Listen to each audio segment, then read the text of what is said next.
सबसे बड़ा है, सबसे बड़ा ला इलाहा इल्लल्लाह की जैसा कोई पूजा हुआ।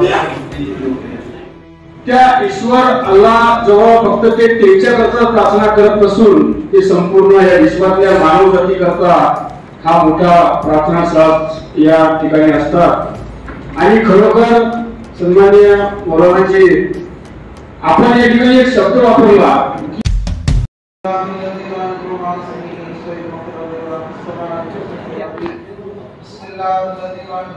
कोई पूजा उपासना भक्ति की योग्य नहीं है। और ये सच्ची बात है, जिस मालिक ने जीवन दिया, जिस मालिक ने पूरे ब्रह्मांड को बनाया, उसके बराबर कोई हो सकता है क्या? नहीं हो सकता। उसको अरबी में कहा जाता कि मैं सच्चे मन से कहता हूँ अशहदु अल्ला इलाहा इल्लल्लाह, उस मालिक के जैसा दूसरा कोई पूजा उपासना भक्ति के योग्य नहीं। तीसरा वर्ड है अशहदु अन्ना मुहम्मदर रसूलुल्लाह, मैं सच्चे मन से कहता हूँ कि मालिक मोहम्मद साहब ये ईश्वर के संदेशा, ये भगवान नहीं है, इस मालिक ने आपको 110 नंबर से हमारे सारी मनोकामना को पूरी करने वाला है, उसको अभी मैं कहा जाता है आओ पास होने के लिए, मालिक के सामने आगे का पालन करने के लिए।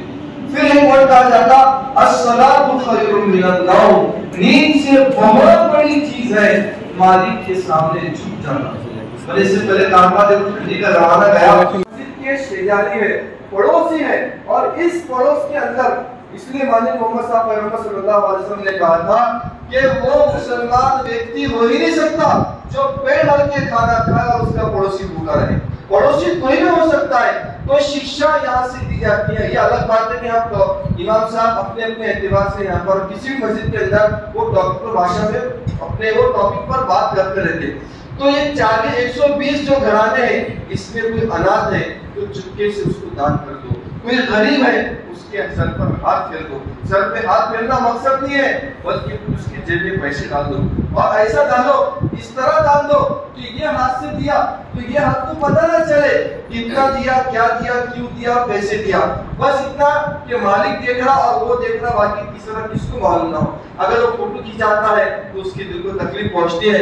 माननीय मोहम्मद साहब ने कहा कि ऐसा काम जो दूसरों को दिखाने के लिए हो, कोई फायदे का नहीं है, नुकसान ही नुकसान है। निकलने के बाद में लोगों से मिलेगा, लेन देन करेगा, कारोबार करेगा, अपने टोने से कुछ बातें निकालेगा, तो जब तक तो ईश्वर के सामने नहीं झुकेगा तो हो सकता है कि किसी को गाली कर सकता है, हो सकता है कि किसी के साथ गलत व्यवहार कर सकता है। क्यों कि तूने परमात्मा को छोड़ा और बंदों के पास में गया, तेरा कोई काम सक्सेस नहीं होगा। इसलिए उसको कहा जाता है कि नींद से बड़ी चीज है नमाज का पठन करना, मालिक के सामने झुक जाना। आपको समझ रहे हैं हिंदी? हिंदी के मतलब है हिंदुस्तान, आसान है जी। और आखिर में जो वर्ड वापस रिपीट किए, अल्लाह अकबर, अल्लाह अकबर है सबसे बड़ा, है मालिक सबसे बड़ा, है सबसे बड़ा, ला इलाहा इल्लल्लाह की जैसा कोई पूजा हुआ। इस पूरी अज़ान के अंदर एक शब्द भी मुस्लिम का नहीं, एक शब्द भी ऐसा नहीं है कि उसमें ये कहा गया हो कि मुसलमान के खुदा या ईश्वर की प्रार्थना वाले आ जाओ।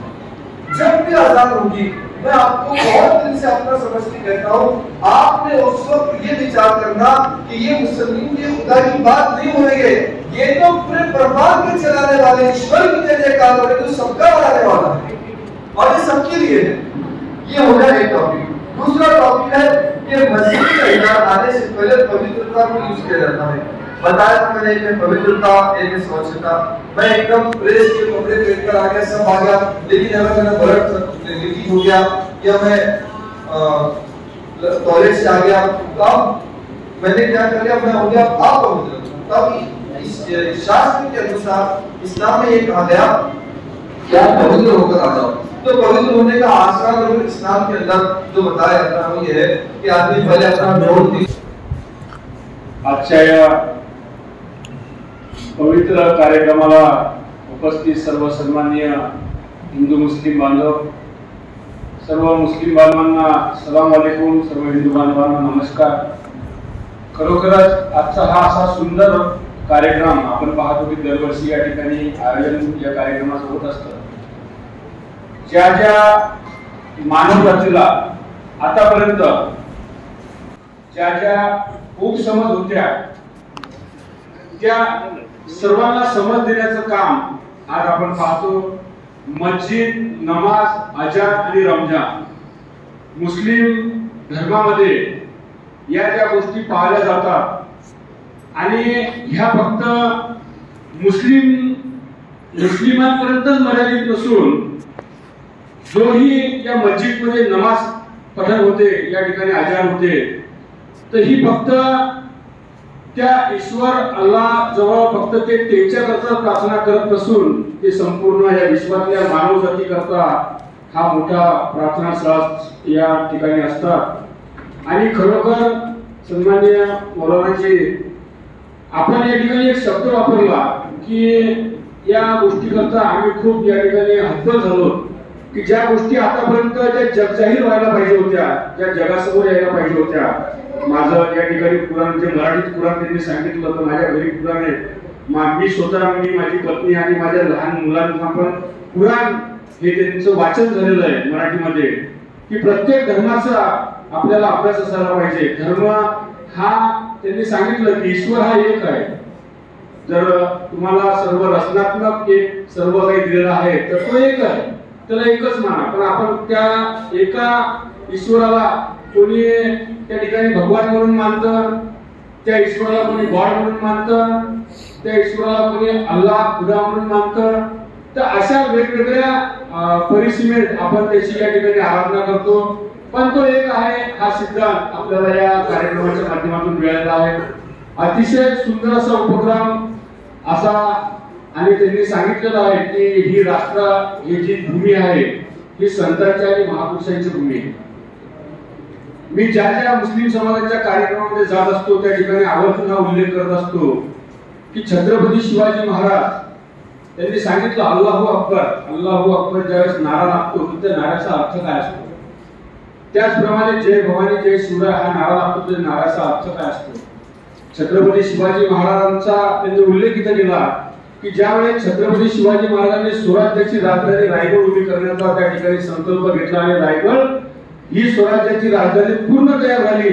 स्वराज्याच्या राजधानीवर सर्वप्रथम स्वराज्याच्या राजधानीचं काम सुरू होत असताना छत्रपती शिवाजी महाराजांनी त्या गडावर पाय टाकला होता आणि त्याच्यानंतर 22 महिन्यांनी शिवाजी महाराजांनी नंतर रायगडाची पुनर्रचना झाल्यानंतर 22 महिन्यांनी शिवाजी महाराजांच्या रायगडावर पाय ठेवला होता। ज्यावेळेस छत्रपती शिवाजी महाराज रायगडावर चढले आणि त्या रायगड किल्ल्याची पाहणी केली तर छत्रपती शिवाजी महाराजांच्या तोंडातून एकच उच्चार त्यावेळेस आला होता की माझ्या हिंदू मावळ्यांकरता तुम्ही या ठिकाणी मंदिर बांधलेलं आहे तर मुस्लिम मावळ्यांकरता मस्जिद का बांधली। ही संकल्पना स्वराज्याची होती। त्यांनी बरोबर सांगितलं होतं की शिवाजी महाराजांचा लढा हा जात-पात धर्माविरुद्ध नव्हता, तर तो नरसंहार मानव जातीच्या नरसंहार करणाऱ्या विरोधात त्या ठिकाणी होता। आपण